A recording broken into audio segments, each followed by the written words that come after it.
ഏതെങ്കിലും രാഷ്ട്രീയ പാർട്ടികളുടെ ചട്ടക്കൂടിൽ നിൽക്കാത്തവരാണ് ശിവഗിരിയിലെ സന്യാസിമാരും ശ്രീനാരായണീയരുമെന്ന് പിണറായി പറഞ്ഞു. അത് തിരിച്ചറിഞ്ഞാണ് ബിജെപിയുമായി കൂട്ടുകൂടാൻ ശ്രമിക്കുന്ന SNDP നേതൃത്വത്തിനെതിരെ സന്യാസിമാർ രംഗത്ത് വന്നത്. ഇതിന്റെ പേരിൽ സന്യാസിമാരെ പള്ളു വിളിക്കാമെന്ന് ആരും കരുതേണ്ട.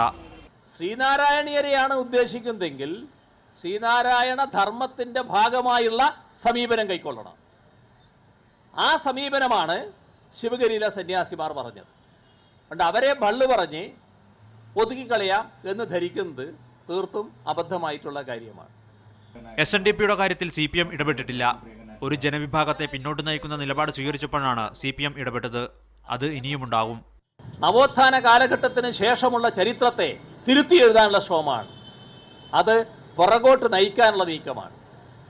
നമ്മുടെ നാടിനെ പുറകോട്ട് നയിക്കാനുള്ള നീക്കമാണ്. ആ നീക്കത്തോട് സഹകരിക്കാൻ കഴിയില്ല. BJP കൂട്ടുകെട്ടിന് ശ്രമിക്കുന്ന SNDP നിലപാടിനെതിരെ പ്രചാരണം നടത്താൻ പോളിറ്റ് ബ്യൂറോ സംസ്ഥാന നേതൃത്വത്തിന് നിർദ്ദേശം നൽകിയിരുന്നു. ഈ സാഹചര്യത്തിലാണ് SNDPക്കെതിരായ പിണറായിയുടെ വിമർശനം.